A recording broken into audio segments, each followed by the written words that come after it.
Hello and welcome back to Read Becca. We are here for a freak out, a mid-year freak out. But I am thankfully not freaking out. I'm very mellow today. Everything's good. Everything's good. We're going to reflect instead on the things that I enjoyed mostly and things that were memorable from the past half of the year. So this is kind of a staple tag that everybody does yearly, and you don't need to be tagged. So if you haven't done this and you are wanting to and waiting to be tagged, just do it. Just jump in and do it. It's always great to be able to look back and have this as kind of a signpost of the middle of the year. So let's jump right in. I have no idea if these are the standard questions. I think there were a few maybe different from last year, but I just grabbed the questions that I liked. So yeah, this is the popular list that's going around. So what is your best book of the year? This was a hard question, really hard question, because I have read quite a lot of 5-star books, and in fiction, none of them are really standing out to me, which is odd. That's very unusual. Normally I have something that is like a clear above and beyond the number one. However, in nonfiction, I do have a clear standout, so I'm going to go with that, and that was Antigone Rising by Helen Morales. The Subversive Power of Ancient Myths. This is a collection of essays that are very feminist and kind of radical in tying classical mythology to things that are relevant to the modern day. So I just thought this hit on all fronts. It was so eclectic in the way that it connected these things. It has a great tone and style, and the voice of the author is just very entertaining. So I thought this was very, very relevant to me today. The next question is your best sequel, and my best sequel, I have two options. I couldn't narrow it down to one. So firstly, I have The Dark Forest by Cixin Liu, and this is the second book of the Remembrance of Earth's Past, and this is a big sci-fi. It's really epic and strange about first contact, and it's really exploring the philosophy of that. So I absolutely love this one. The other is The Fall of Babel by Josiah Bancroft, the final book of the Books of Babel. I have loved every book of this series, so it was no surprise that it wrapped up with a 5-star.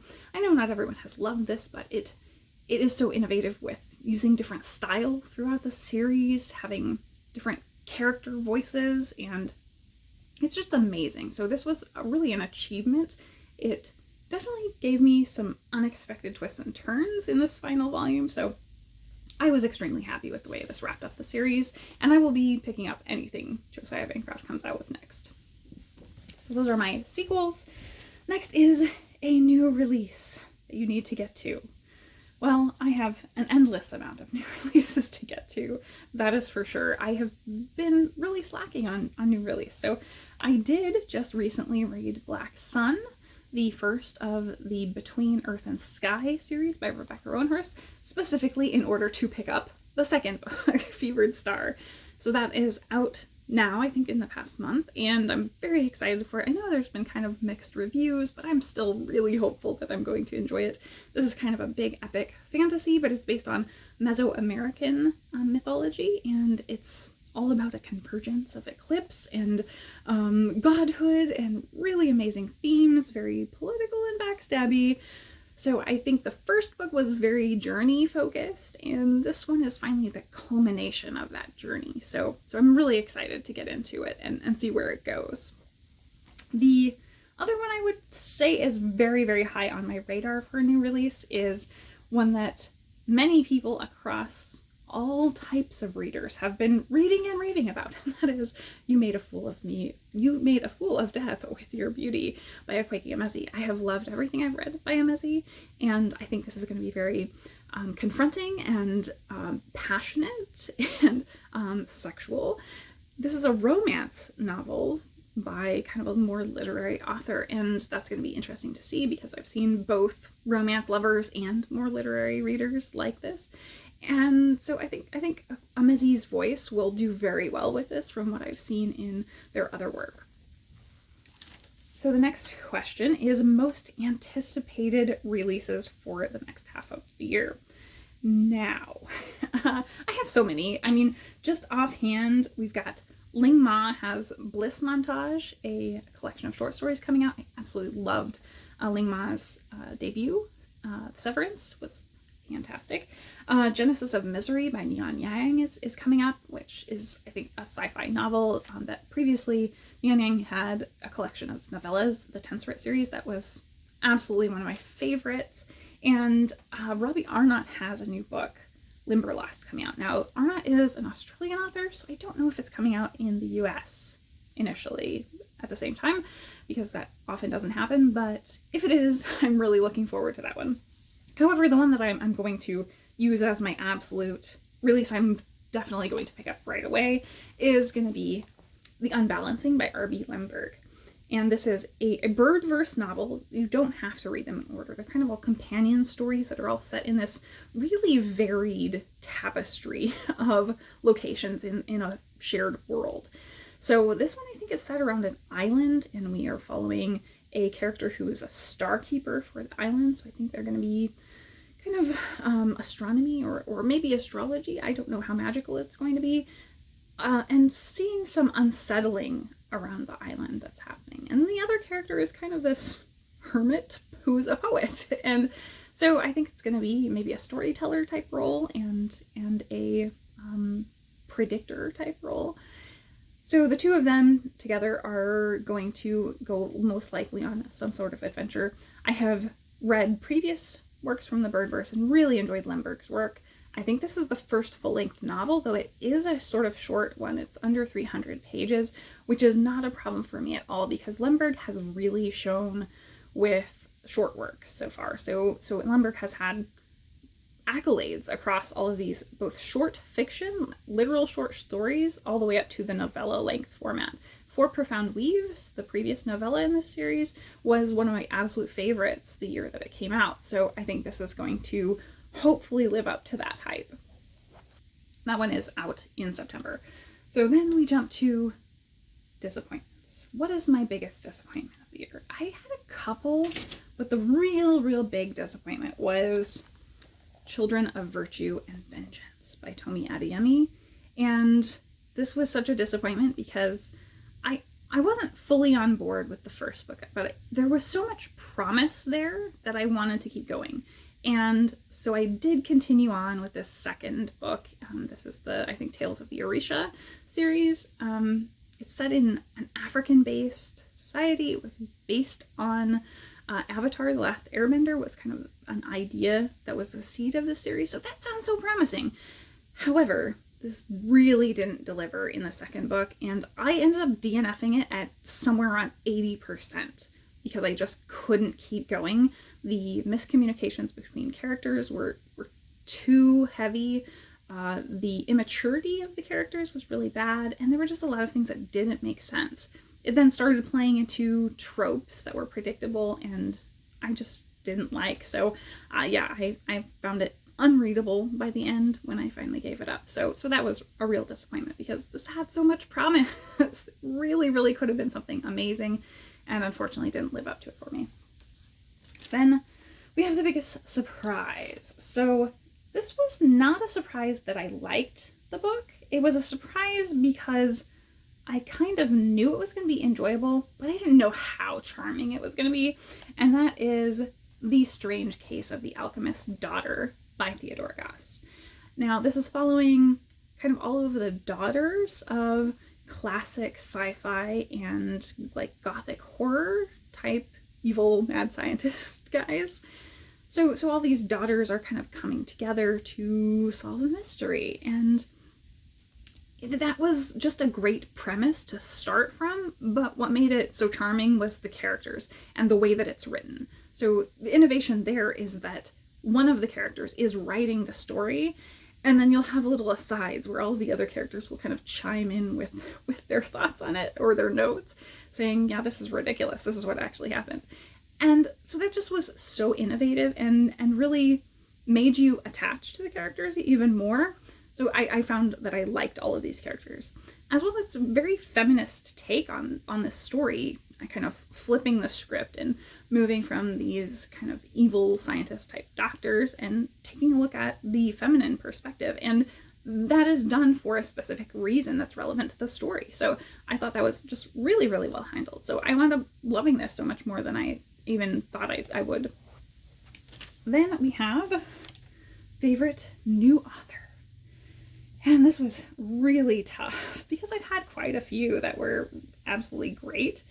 So the one that is based off of this one small tome, became an auto by author, is Aaliyah Whiteley. So I read The Beauty, and then I discovered that there was a second novella in there, that it was a short, like 200-page book that contained 2 novellas rather than just one. And that second was Peace Pipe, which I think I actually ended up liking even more. So we have kind of a dystopian, weird, mushroom fungal weirdness story, and then this sci-fi communication linguistics story. And both of them were so utterly different, but both amazing, and they completely spoke to me. So this is an author that, as I said, is an auto buy. I really want to get to Skybird Inn, Whiteley's novel, very, very soon. Okay, my tablet is probably running out of memory. It just locked up, so give me a moment. All right, so this, back to Fictional Crush, could have been my surprise as well, I think. I did not expect to like this as much as I did, especially the couple. And that couple is Cinnamon and Fallon from That Time I Got Drunk and Saved a Demon. Fallon is obviously our demon. He's really kind of a shifter, dragon shifter. But demons in this world are kind of that. They're all sort of monstrous creatures, more so than actual demons. But they were just so adorable and actually goofy together. And that was what endeared them to me so much that I definitely want to pick up more in this series. It immediately made me connect with them as a couple. So yeah, I just love them together. So then we have the new favorite character. And I had many new characters that were fabulous that I could have chosen from. Many from the books that I have already mentioned even. But I wanted to keep it to one book per, and this one was a real standout, I think, for me. So that had to be Mildred Percy from Miss Percy's Pocket Guide to the Care and Feeding of British Dragons. Now, she's such an unusual protagonist because she is very mousy and timid. She is over 40, and she's a spinster. So she's always kind of put herself on the back burner, and she's learning how not to do that anymore, how to stand up for herself and be independent, and how to take care of a dragon at the same time. So it was just such a delight to watch her grow as a character, and such a feminist story as well, seeing her overcome societal expectations of her. So, or societal lack of expectations, I would say, for her. So it was wonderful, just absolutely delightful. A book that made you cry. I looked through every book that I had on my list for this year, and I don't think any of them made me cry. I'm not like ashamed of crying or, afraid of being emotional when it comes to a book. I definitely have cried with books, but I'm not terribly emotionally reactive to books. So it takes a lot to really tearjerk me, and I didn't have any this year. A book that had made you happy. This was so obvious. I could have named at least 3 prompts for this one, but this was Legends and Lattes by Travis Baldree. This was a new favorite couple, new favorite characters here. This is a new author that I will probably be auto buying after this. So this could have fit a lot of prompts, but I just love this. This was such a cozy, happy, feel-good book. It's got very low drama. We're following an orc who is quitting adventure and going to start a coffee shop, and it's just so delightful. It has wonderful found family vibes, so just everything about this was happy. So we're almost there. Second to last question is the most beautiful book you bought. So this is kind of a cheat. It is neither a book, neither a single book, nor a traditional book. It's a graphic novel box set. So this is the Umbrella Academy box set, and it's really lovely. It's got 3 volumes in here. So I had the first volume, and then I lent it out and never got it back. I remained having the second volume, and then the third volume came out, and I debated buying the third volume or if I wanted to try and replace the first volume as well, and then they came out with this box set. So I'm super happy to have all 3. So this is volume 1 and volume 2 and volume 3. So very pleased, and the new series just came out as well on Netflix. So absolutely love Umbrella Academy. All right, last question is books you need to read before the end of the year. And as everyone says, I don't need to read anything, but I kind of do. So I still have 2 books from my bucket list book tag from last year that I haven't started yet because I keep putting them off because they're chunky. And the first is The Three Musketeers. Somehow I've never read this. I really want to read it. I think it's going to be incredibly compulsively readable once I do get to it. This is complete and unabridged. It's very chunky. So we're going to do it. We're going to do it this year. The other one is going to be even slower, I think. And that is Biblical Literalism by John Shelby Spong. Yeah, I think I'm going to get a ton out of this. I think I'm really going to enjoy it, the content of it, but I think it's going to be real slow going to get through. So I need to at least start this one soon. We're going to do it. We're going to do both of these this year. And then the only other one that I really need to read, simply by virtue of the fact that I have a library holdout for it, and I'm really, really looking forward to it, is Nanette by Hannah Gadsby, or The Journey Toward Nanette. It's a longer title, but you get the point. It's a memoir about her writing the stand-up special, which if you somehow have not seen the stand-up special Nanette, or the follow-up by Douglas, definitely, please go watch. It's very powerful while also being funny. It's really incredible stuff. Probably my favorite stand-up special out there. So that, I think, is it. I think we made it through the tag. So I'm not going to tag anybody. I think I had a fabulous reading year so far. I'm really excited reflecting on this. This definitely gets my energy for reading up, going through all the books I've read in the first half and seeing all the really cool stuff I have read, remembering they have read so much. So yeah, definitely feel free to do this tag if you haven't yet. I'm a little behind the curve because I believe in actually waiting till the midpoint of the year rather than jumping in at the beginning of June. And so I'm a stickler, but you don't have to be. You can do this whenever you want, and I look forward to seeing many more of these tags. Thanks so much for watching.